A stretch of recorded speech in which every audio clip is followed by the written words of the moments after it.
Good evening. I'd like to welcome everybody to a very special event for the program on the global environment and as the culmination of this year's teacher workshop on migrations. This event is co-sponsored by the Center for International Studies, the program on the global environment, Doc Films, the Center for East European and Russian Eurasian Studies, and the Center for Middle Eastern Studies. We'll begin with a film screening of Climate Refugees, followed by a brief panel discussion and question and answer period. To begin, I'd like to introduce the filmmaker, Michael Nash. Michael Nash is an Irish-American filmmaker who was recently honored as a recipient of the Global Innovation Award, Senator Boxer's 2010 Conservation Champion Award, and the 2010 Neiman Marcus Environmental Visions Filmmaker Award. Michael's current documentary, the award-winning Climate Refugees, was the only film screened by the United Nations at the recent Copenhagen Climate Change Conference for world leaders and policymakers. Michael has served on various panels as an expert on climate migrations, the human face of climate change, security issues, and green solutions. Please join me in welcoming Michael Nash, who will discuss his film, Climate Refugees.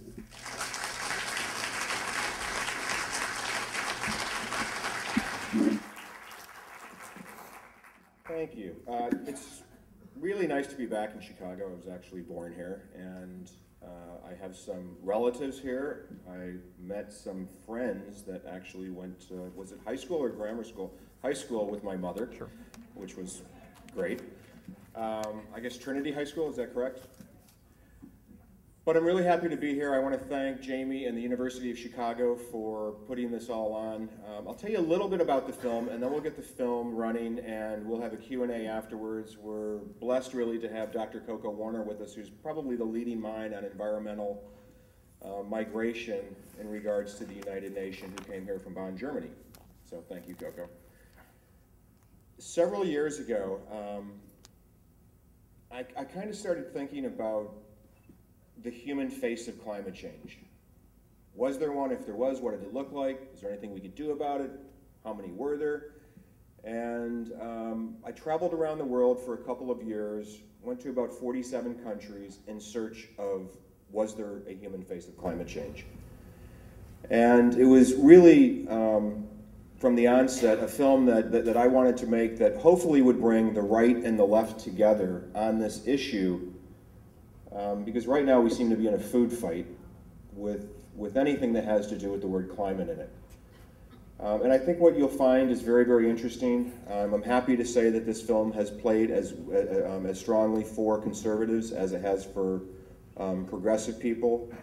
The film is screened all over the place. We had our first world premiere, I think, in Copenhagen, and our US premiere at the Sundance Institute, or the Sundance Film Festival, I don't know, about 14 months ago or something like that. I'll be happy to answer any of your questions afterwards. The Q&A afterwards, and I'd really recommend for all of you to stay. We also have, where's Jeff? Jeff's one of the investors of the film. Jeff, raise your hand. There he is back there. Without him, we all probably would not be standing here, so thank you and your family. But one of the really important parts for me anyways is the Q&A afterwards, and it's really kind of a call to action actually after you have seen this to really start talking about this, and perhaps there may be some people here that have different ideologies or different thoughts or visions, but I think what you will see when you see this film is that from a humanitarian standpoint, it really does not make any difference whether man is causing this or this is a natural occurrence. We're going to have to deal with it from a humanitarian standpoint either way. And with Dr. Warner here, we'll have a wonderful Q&A. And for me, that's really where we have the opportunity to play it forward and bring a lot of you into kind of what I've learned as I've taken this journey around the world. So I thank you all for coming. I know for some of you it's probably a little bit of a trip to get here, and I'm hoping that it will all be worth it. Thanks. I'd like to now ask our panelists to come up and sit in these very comfy chairs. You've already met Michael Nash, and I'd like to take this opportunity to introduce Dr. Coco Warner, who is the head of the Environmental Migration, Social Vulnerability, and Adaptation section of the United Nations University Institute for Environment and Human Security. Dr. Warner studied development and environmental economics at George Washington University and the University of Vienna, where she received her PhD in economics. Dr. Warner is an extraordinary scholar and author of numerous publications on climate change, migration, and social vulnerability, including a recent overview in Scientific American. Notably, she is lead author for IPCC's Fifth Assessment Report Working Group on Adaptation. She's a member of the Executive Board of the Munich Climate Insurance Initiative, co-chair of the German Marshall Fund on Climate Change and Migration, and co-chair of the German Marshall Fund's study team on climate change and migration. Please welcome again Michael Nash and Dr. Warner.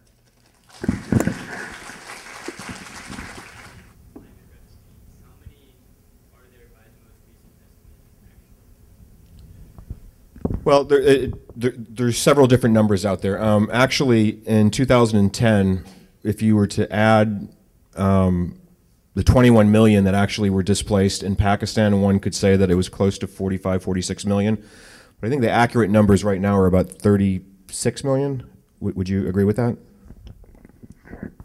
Yeah, Michael's right. The numbers are, the thing is, it depends on what you're talking about. If you're talking about people who are displaced from natural disasters, the UN Coordination of Humanitarian Affairs, so OCHA, estimates that worldwide there are 4 times as many people today who are displaced from natural disasters than from war. And that's today. So all over the world, you have lots of people who are tragically affected by war. Multiply that by 4 or 5 times, and that's what we've got in terms of people displaced just by natural disasters alone. Now, everything above and beyond that is, there's a huge range of numbers. Some people say that we might have 50 million, some people say we might have 70 million, and then some people look into the future, like from a satellite perspective, and say, wow, well, the Nile Delta is going to have a lot of problems with sea level rise, and so are the 36 small island nation states. And so is Bangladesh and the Mekong Delta in Vietnam. There's so many millions of people living there. What will happen to them? And the truth is we actually don't know. There's a lot of these very subtle interactions. But one thing we do know, we're talking about tens of millions of people. That's a lot of people. And so... The question was, has the film inspired or brought any conversation between the left and the right? The very first test screening that we had was in the Capitol building for a lot of House members and senators. I was a little nervous. It was actually the first time that the film had been screened like in a theater-like venue. But it actually went really, really well. And we had a reception afterwards, and there were some things that, you know, some of the Republicans came up to me and said, you know, we really find this an interesting angle on all of this. There's a couple of things that was said in the film that I'd take out. And some Democrats said the same thing. As a filmmaker, I, you know, had to really kind of analyze, you know, should I take those out? Would it make the film kind of more appealing to a wider range, which was really everybody who was involved in this film's goal. You know, I mean, and it's interesting, as I talk to some of these politicians, they, you know, all of them say they've never seen a Washington like we are in right now. It's just, it's broke. There is, everybody seems to be focused on party lines and not actually what is best for America. And I was hoping that this film could kind of bring together, you know, these parties at least to have a conversation about it. And I think it has to some degree. We're actually trying to put together a mini-series right now with a couple of networks to show. So in Bangladesh, in the film, we go in there for 9 minutes and then we're out and we're in Tuvalu. And, you know, I have over 250 hours of footage of all this really wonderful material from around the world as we took this journey. And it's our hopes to put a mini-series together to really kind of illuminate this issue more from the human face side of it than any other aspect of it. Because I do believe, from a humanitarian standpoint, we're going to deal with this regardless of what the cause is. I can also share this with you. When I went to the initial investors, and one of the gentlemen who put a good portion of the money, and it actually made most of his money in oil. And when I presented this to him, you know, if there was an automobile accident that took place in the intersection out here and there were people laying on the ground, as humans, we would take care of those people, and then we would figure out who caused the accident. On climate change in America, we've done exactly the opposite. We've got so focused on what's causing this that we've actually never looked at the effects of it from a human standpoint, and that was really what this film was all about. So to answer your question, yes, it has, but not to the level that I think it could, and we're still fighting that fight every day to try and we try and screen in, I mean, it's great screening in progressive areas and things like that, but if I had my choice, I would rather screen in a conservative area.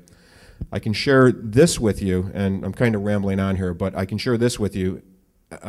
One of the really interesting things that's happening that could actually affect a lot of the politics, I suppose, is we have an opportunity to screen this film in somewhere between 5,000 to 20,000 churches. Some very large umbrella church organizations have come to us and said we'd like Interfaith Power and Light, who has, I think, 11,000 evangelical churches across America. And there seems to be a movement, which I actually never knew about when I was making this film, that has just started called Creation Care. And the Catholics are now involved, you know, the evangelicals, a lot of Jewish communities, Mormons, they've all contacted us. And there is a moral responsibility in the Bible to take care of to be good steward of God's green earth.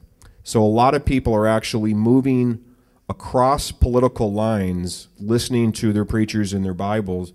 And, you know, we hope to show this film to them, or to a lot of them. So I would, yes. I mean, let me just clearly state this. He is kind of challenging that the statement that whether it really doesn't matter whether man is creating this or if it's natural. From a long-term standpoint, I would say that you are absolutely correct. And, you know, from a solution base, and I think Dr. Coco Warner can get into a lot more of, you know, the mitigation and the adaptation of all of this. But for me, from a humanitarian standpoint, I don't really think it does matter. I mean, from a solution standpoint on how we minimize it, I think it does matter. But we're going to have to deal with this. And when I said that, I was really kind of aiming it toward, from a humanitarian standpoint, national security, international implications are going to take place regardless of what is causing this. That's kind of what I meant by that. I don't know if I was clear enough with that.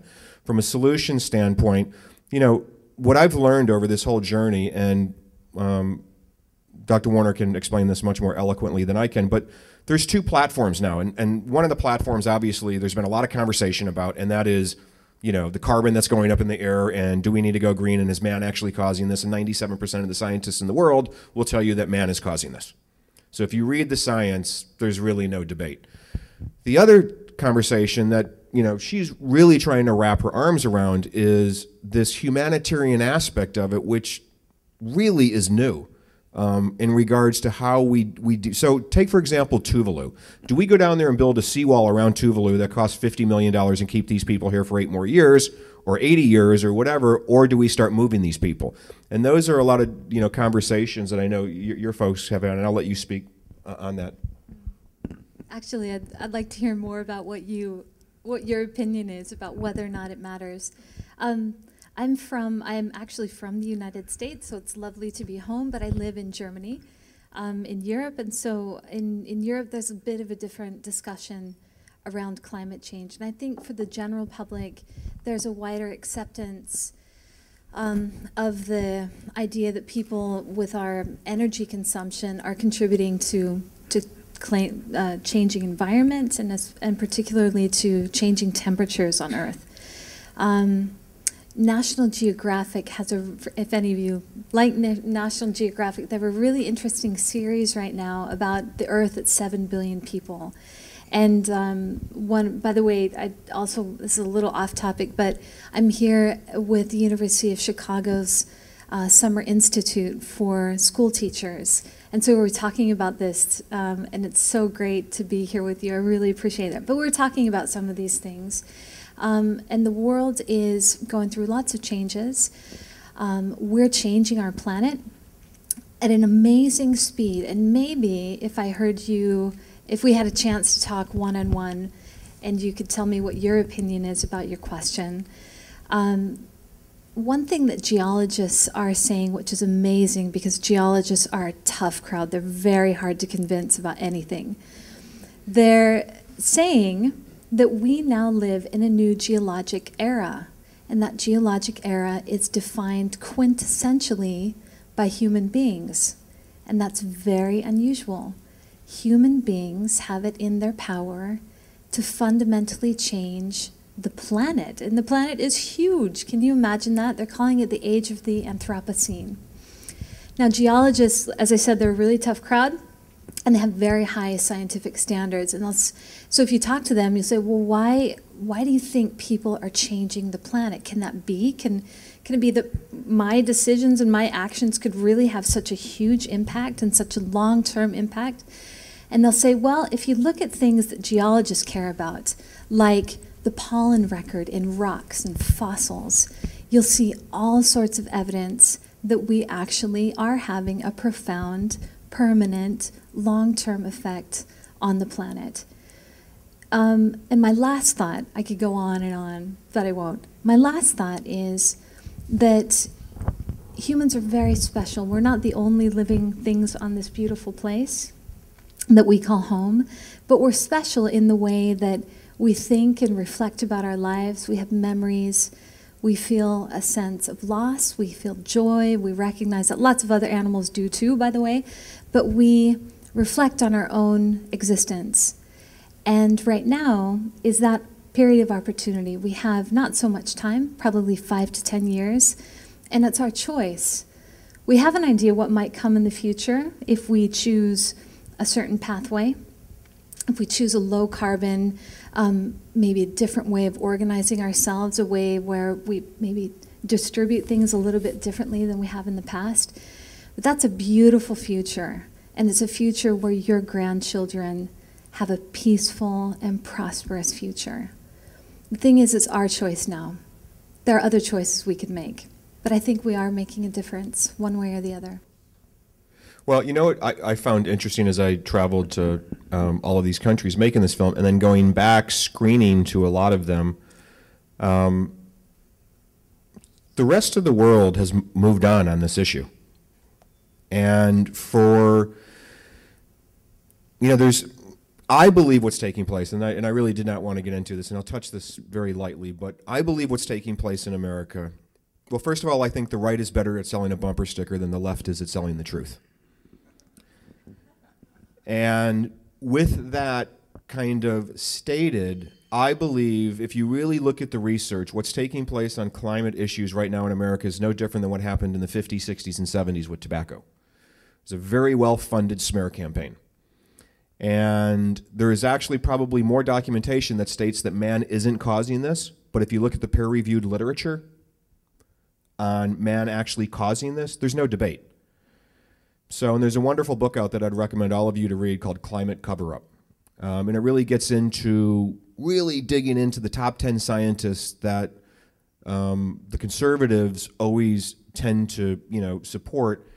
Only one of them is a climatologist. 92% of their funding was funded by coal, oil, and gas. When you really dig down through foundation to foundation of where the money came from. So that's the world that we live in. And I don't think they want to win this. They just want to postpone it, much like they did tobacco, where they can, make their money and then kind of move on.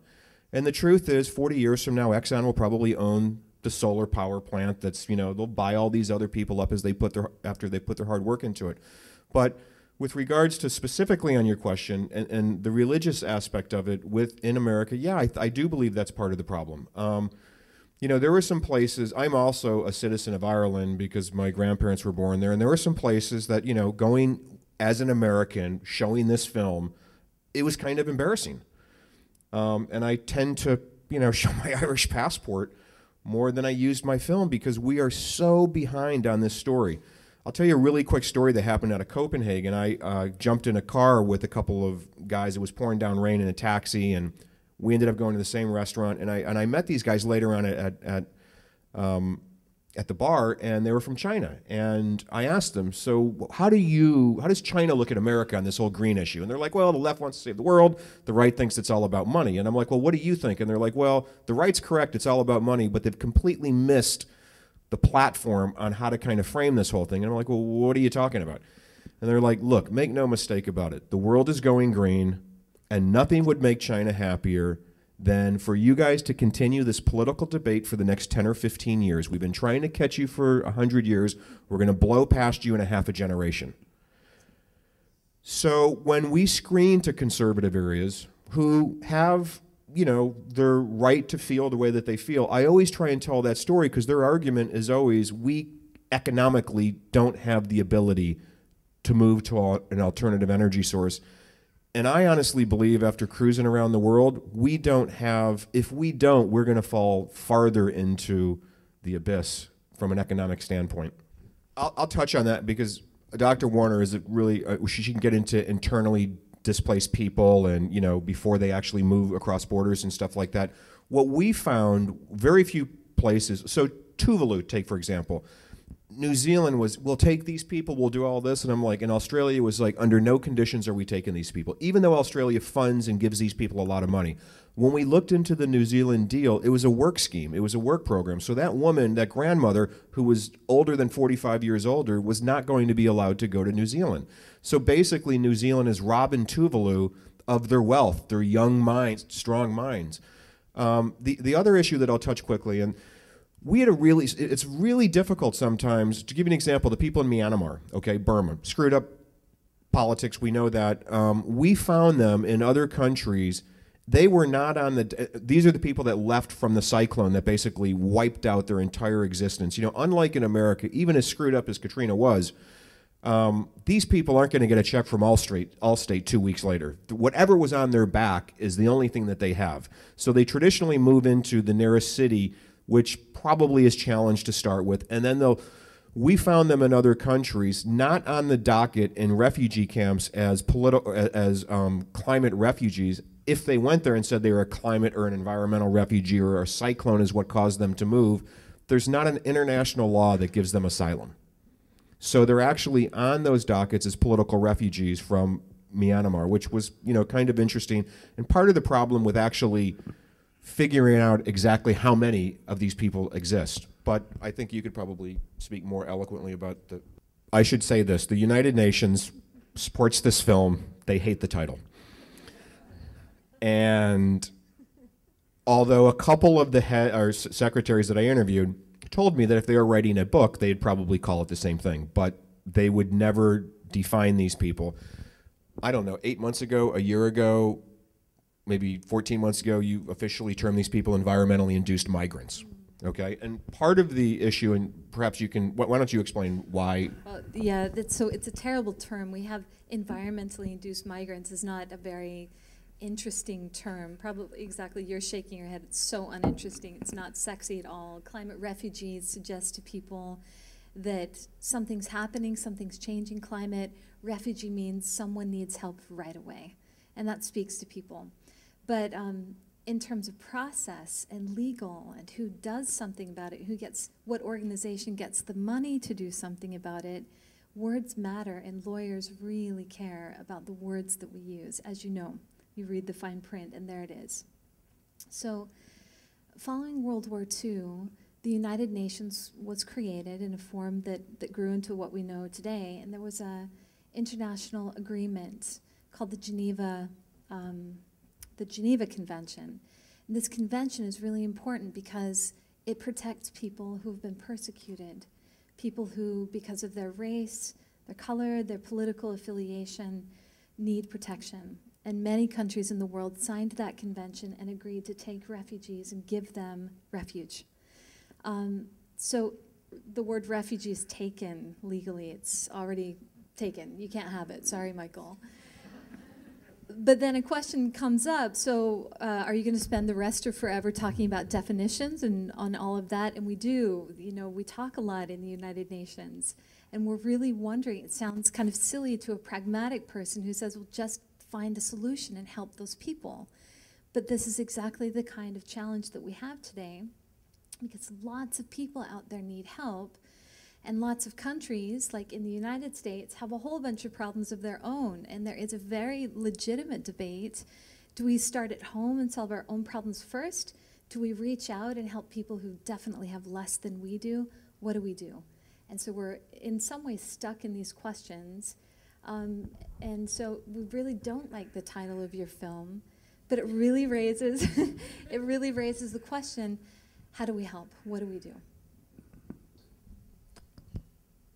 We did not want to make an eco-horror film. There seems to be a lot of those out there.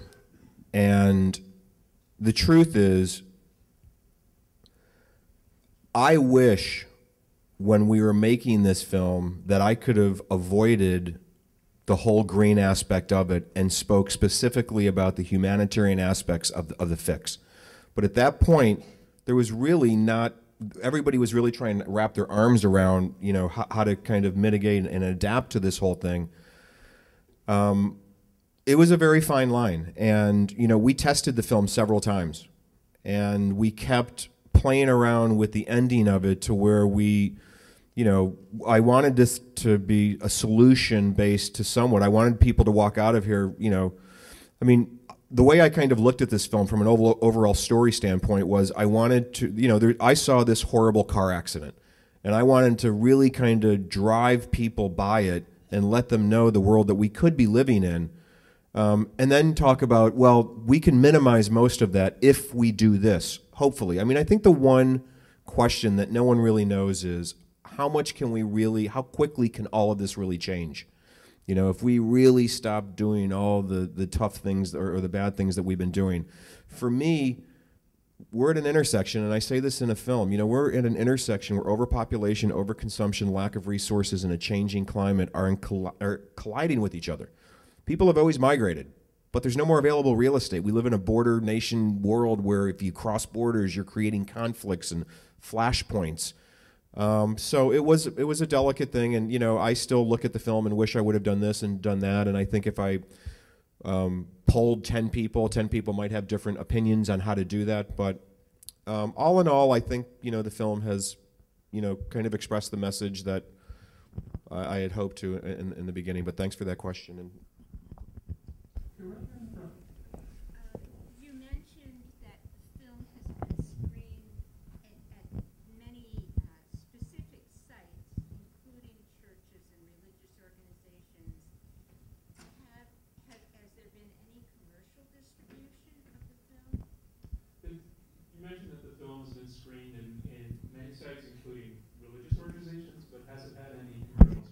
we had a theatrical release last September. Wished it would have been bigger. I'm sure our investor Jeff up there wished it would have been bigger. But we have a massive college undertaking of where this is being screened all over the world in different universities and colleges. I just went on tour in Germany on like, you know, 6-city tour with the film, and so we're getting it out. I mean, it will probably end up on PBS or Discovery or something like that, you know, in 8 months or a year. The film is currently available for universities, NGOs, organizations, nonprofits. If you go to the website, and thank you for asking this because I always forget to say this, and then, you know, it's climaterefugees.com. You can also go to Facebook at Climate Refugees, the movie or the group, but if you go to climaterefugees.com, there's to purchase, there's a whole list of different ways to purchase it. We also do event screenings and stuff like that. This is really, you know, we're coming to an end of all of that, but we'd be happy to be Skyped in if you know, had a big screening or something like that where either myself or producer Justin Hogan or someone like, you know, Dr. Warner could be Skyped in for a Q&A afterwards. In about 7 months, it will be available for the general public for probably $19 or something like that, the DVD. The educational DVDs are a little bit more expensive. It allows you to publicly screen the film. So if any of you are teachers out there, I'd recommend that, if you're interested to do that. And probably Netflix next March or something like that. Just from a film standpoint, once you get on Netflix, the revenue stream to bring, the money back to the investors is pretty much over with. We just had this conversation last night, and she knows a lot more than I, so. Okay. For those of you who are familiar with ocean acidification, or maybe for those of you who aren't, the oceans are our lungs. The phytoplankton of the world's oceans, or water, is one of the really special things about our planet. And phytoplankton have contributed and essentially created our atmosphere over millions and millions of years. What happens is our atmosphere absorbs gases from the, our oceans absorb gases from the atmosphere, and they also then create oxygen through the phytoplankton. It's a byproduct of their metabolism. So what happens is, as people are putting more carbon dioxide and a few other these industrial emissions that we emit when we're burning our energy, oceans absorb that. And what happens is that as oceans absorb gases like carbon dioxide, it changes the pH of the water. Ocean water is slightly basic, which means that shellfish like clams and corals and things that have their shells made out of calcium can live and thrive in the oceans.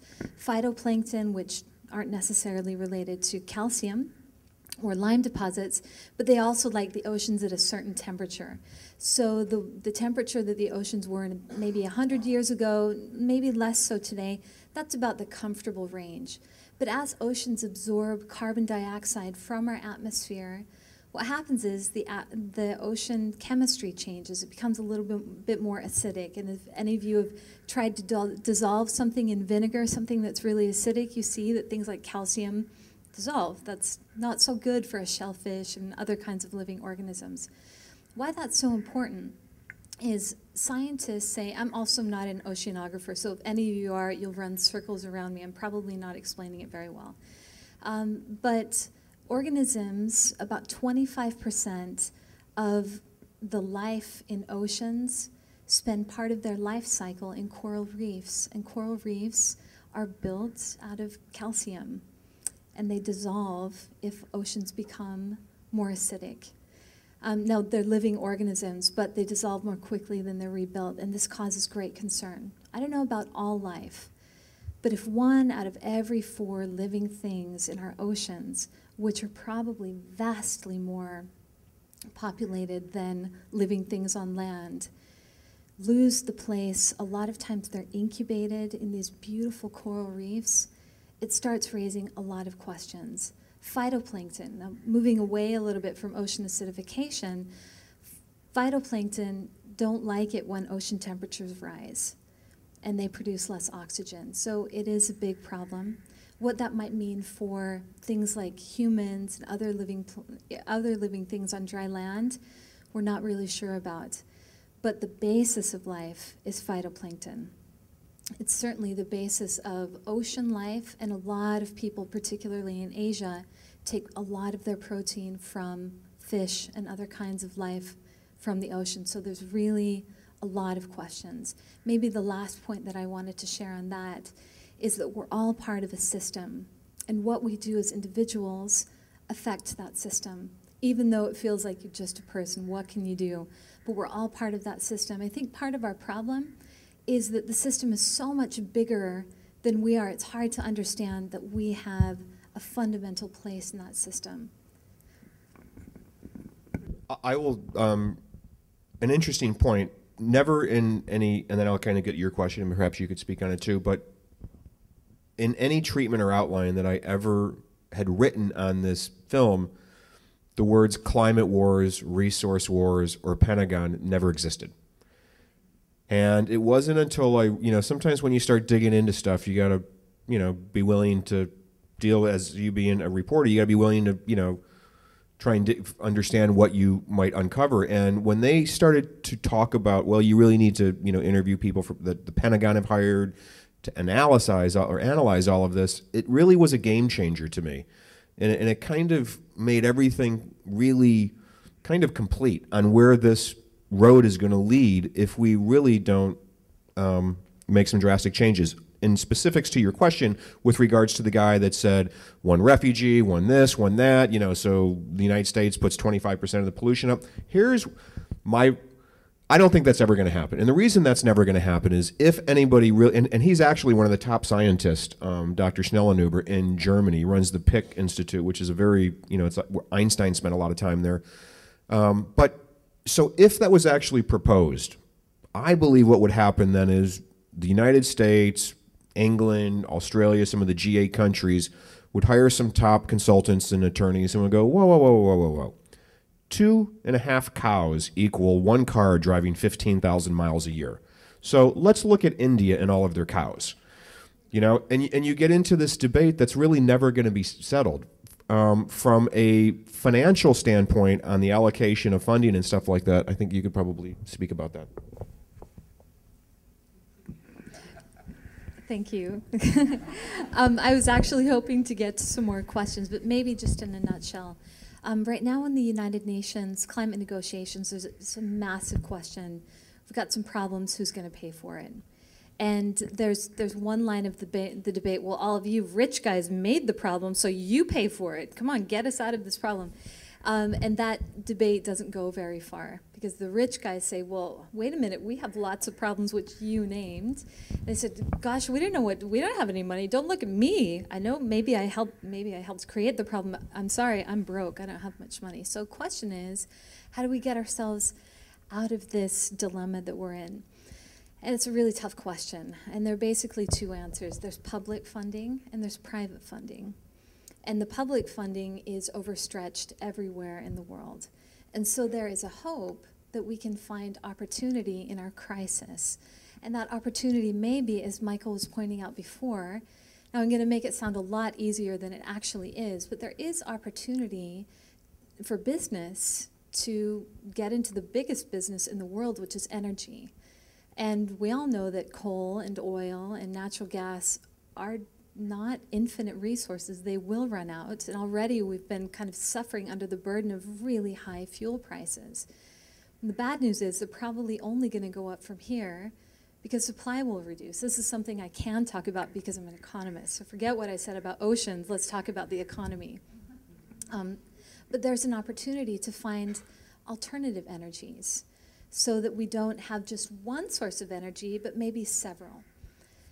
And if that's the case, and people really go for that, and if we can create jobs and opportunity, it might be that we actually do find money to help get us out of at least part of our dilemma. But we have to find investors like you, Jeff. I don't know if you're willing to invest in that or others, but we have to find investors who are willing to get that vision of investing in an alternative future. That's actually a really good point, because I have a version that we screen internationally. And this film was primarily made for America. Okay, it was my intentions. I never really thought the film would go beyond the borders of America. When we found out that we were screening in Copenhagen, partially due to it did, and it screened to, you know, a lot of policymakers, and just we never thought that would happen. I think they enjoyed the film that you just saw, but we really trimmed down. We took a lot of the American politics out of it, and the film is actually about 60 minutes long, and that's what we screen internationally. And it plays a little bit better because, you know, although I think America is stopping the world and moving forward on a lot of these issues, sometimes to present that story to the international public, you have to tell it a little bit, you know, in a different way. And the second part of your question? Okay, well, in terms of policy fora, we have different levels. I'm involved in international negotiations and also at the national level in going to different national policy making. We talk to parliaments, we talk to Congress, we talk to different kind of groups at national levels in all sorts of different countries. We go to Washington, D.C. and Brussels a lot, and to the AU, African Union, things like that. So I think we have hope in a couple of smaller forums. Or smaller, or maybe in small parts of big forum. For example, in the United Nations process, say what you want. You can criticize a lot, I know. But this is a forum that gets everybody's attention. You have 192 sovereign states that come together to talk about issues. What's interesting about the process is this is the one place in the universe where poor, vulnerable countries have an equal voice with big, powerful countries. And that's important. It's important that everybody gets a fair share. And it's not fair. The powerful countries still have all the money, for example, but at least everybody gets to say what's important to them. Last December in Cancun in Mexico, there was a climate summit like there is every year. This is the first time that migration and displacement was ever mentioned, and that's progress. I don't want to oversell it. There's lots and lots of work to be done, but that raises awareness, and it signals to governments that we have an issue that's legitimate, it needs addressing.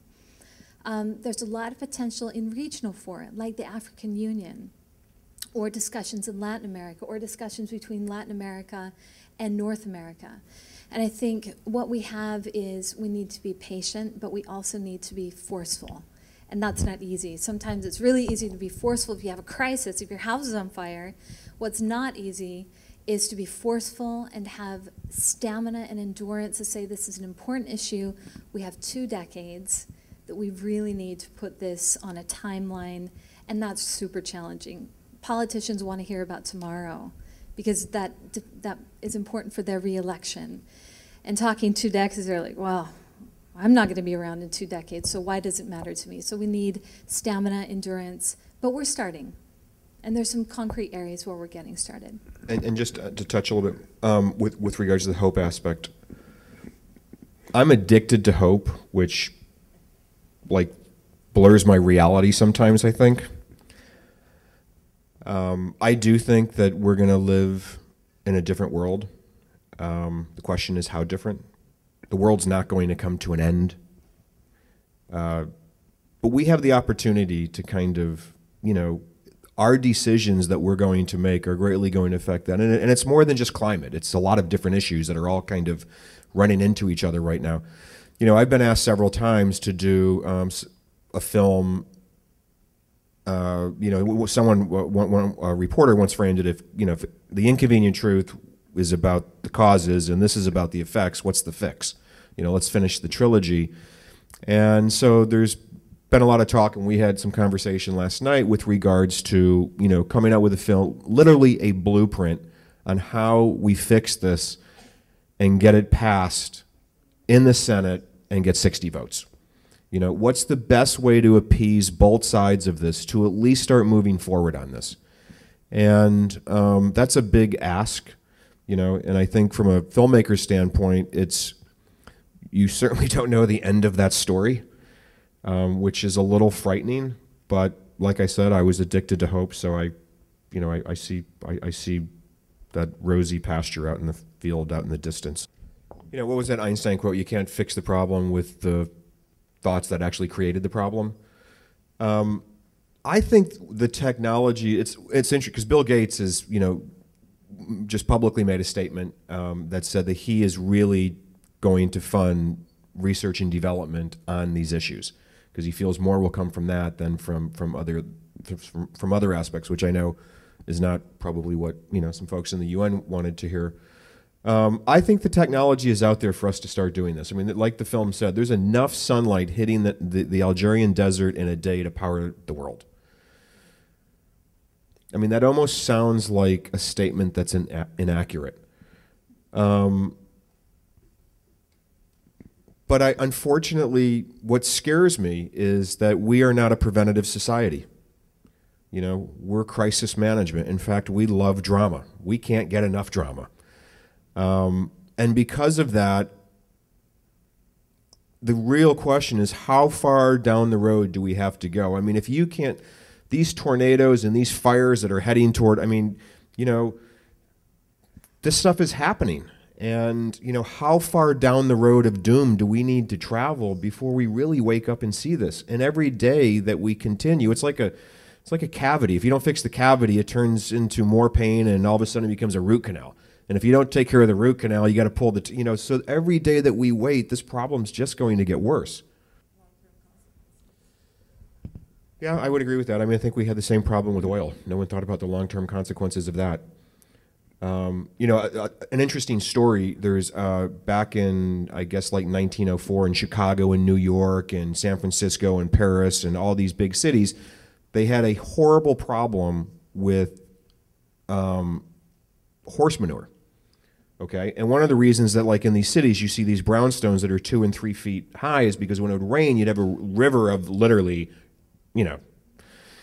And it was such an environmental issue that the top cities in the world came together for 10 days to try and figure this out. And after the 4th day, they realized they were going nowhere, and everybody kind of went home, and they were going to live with their shit. Until Ford came along and built a car. And all the environmental problems that we were dealing with in the early, you know, 1904 and Ford fixed.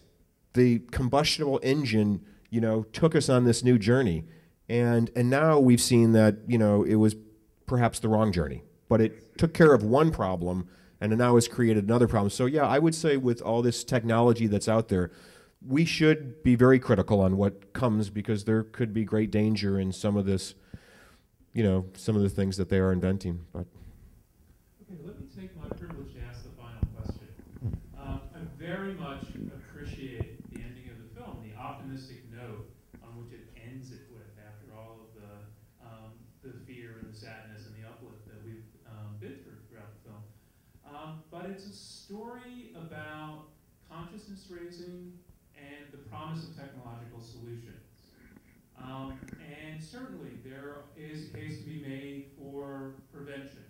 There is a case to be made for mitigation of disasters, of current effects, of rising sea levels in the Bengal Delta. Right? But there's not a lot of discussion here about adaptation. In a world where sea levels are probably already going to rise, in a world in which agriculture is greatly dependent on deltas and dams, how are we going to adapt to the kinds of changes that have already happened, and what's the cost of that? Dr. Warner?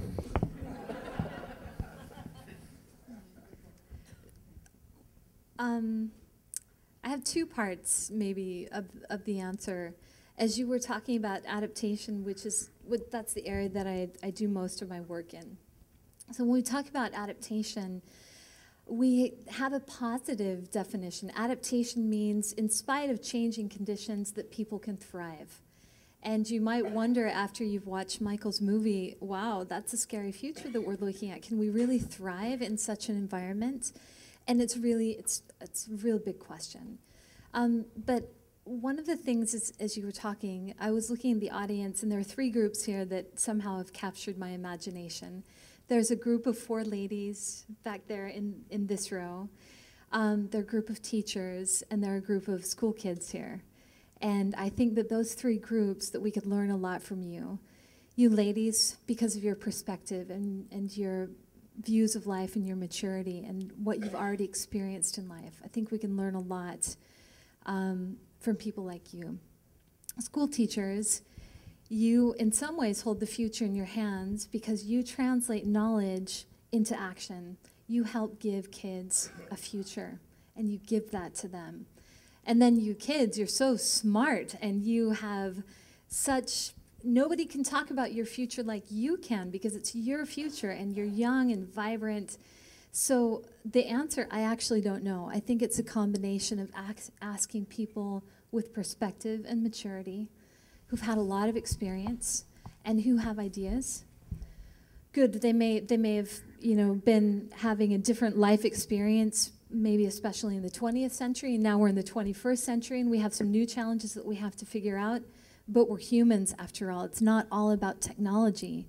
It's also about being a family and knowing how to treat one another and respect one another. So there's that. The teachers, can you teach us and show us the way? And the kids, especially you, can you motivate us and can you motivate your leaders to provide us some solutions in the future that are going to work? Now, when it comes to adaptation, there's some big questions. When it comes to migration, what we're trying to do is give people options to stay where they live. Everywhere over the world, people that we've talked to have said, let us stay home. We want to sometimes migrate and get a better life, get a better job, but ultimately people always want to go home. That's where their identity is. That's where they want to be. So we need to find ways to help people stay where they want to be, which is most of the time home. Looking out towards the end of this century, there are going to be a lot of places on this planet that aren't very home-like. And we need to figure out those solutions, and that's going to take us some time. And so that's why I come back to that issue. We need to take it seriously, not in a spirit of panic, but in a spirit of hope, pragmatism, and energy. We need to really roll up our sleeves and get started now, because this is the time. This is our time. It's our battle. For those of you who are adults, you're creating the future for your children. And for kids, get active and tell the adults that you want a future, because it's about your future. It's really important that we start now. And I'll just kind of, yes, don't go. I thought some people were going to clap, and I think I cut you off, sorry. I'll say two quick things, and then we can kind of be on our way. But for me, this is, you know, whoever figured out the world was no longer flat. So let's say he figured it out on a Friday. By Friday night, do you think the rest of the world had knew that the world wasn't flat? And I tell you this little story because I think we're in the same scenario right now. There's a lot of people who just haven't looked at the information deep enough to realize the situation that we're actually in.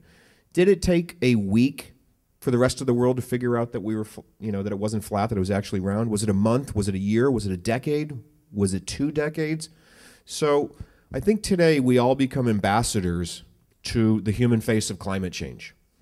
And, I think we carry this forward to the world that we want to live in because we greatly have the ability to change things. And, I mentioned something with the teachers yesterday, and I'll close on this, but every year the Sundance Film Festival picks one film to screen to the high schools. And when we were there, it was us. And the principal had asked us to come up with kind of a call to action to the schools. And I say this because it really shows how each and every one of us can literally change the world that we live in if we just kind of pull together. And my call to action to these kids were, because a lot of kids in high school feel they can't vote, they have no ability to make change, but what they can do is they can vote with their dollar. And what I asked these kids and the teachers were to have this kind of class program where when they went back into school, they'd do research and find 10 companies that are absolutely positively doing the wrong thing from a long-term sustainability standpoint for the children that they haven't even brought into the world yet. And when they find those 10 companies that are doing the wrong thing, their job was to hold their grandparents and their aunts and uncles and boyfriends and girlfriends and brothers and sisters and aunts and uncles and teachers accountable to stop buying their junk, to stop buying, all of this stuff that is going to make their children live in a different world. Then, on the other hand, let's find 10 companies that are absolutely positively doing the right thing. And let's, from a long-term sustainability standpoint, and let's hold our grandparents and our aunts and uncles and brothers and sisters and priests and rabbis and whoever else accountable to start buying stuff from this company, even if it means us changing our buying habits, even if it means paying a little bit more for a pair of shoes because they were made from recycled rubber or whatever. And then I kind of left. And about 6 or 8 weeks later, I received an email from the teacher and the principal stating that these kids took this seriously, and buying habits in Salt Lake City started to change. So one of the things, and I'm actually going to talk to Jeff after this. He doesn't know this yet, but one of the things that we're trying to do is as these DVDs go out to all these high schools is have that school project in all these high schools where then they would put their 10 best and 10 worst companies on a list on our website. In a year from now, we'd come up with the 100 best companies and the 100 worst companies, and we'd get a foundation to fund it and take it out all over America and hold these companies accountable for the ones that are doing right and the ones that are doing wrong. Because regardless of what we do in here, companies are starting every day to get more ingrained in our politics. And the only way we're going to control this is to stop buying their stuff. So in closing, I would just say that, when you buy something, think about where it came from. One of the great things about this school project was, I think kids, especially kids in this day and age, want to learn more about theory, the theory of it, rather than sometimes just the facts. And when you can learn about the theory of something, so what makes something sustainable? I don't think most kids ever thought that this glass that had to travel 3,000 miles to get to me or had to travel 200 miles from me makes a sustainability difference. But as they started to dig into this, they actually started to figure out what makes something sustainable and what makes a company unsustainable. And they, I think, now have a different perception of the world that they live in and how they can actually change the world that they live in. So I would just ask all of you to become ambassadors, for your own good with regards to trying to create a world that, is more peaceful and where we're going to have 10 billion people here in 4 decades. We're going to have 3 billion more people. For every degree of Celsius that we go up, we lose 10 degrees of our wheat, rice, and cornfields. So the numbers don't work out, but we're smart enough to figure out some of these things if we jump on this. So I would just, say become ambassadors to the world that you want to live in. And I thank you all for coming. I know a lot of you had a long way to come here. This has been wonderful. Jamie, thank you, and the University of Chicago. Dr. Warner, thank you. And thank you all for showing up tonight. And I hope that we'll continue this conversation online, in print, in classrooms, in communities. Please join me in thanking our speakers.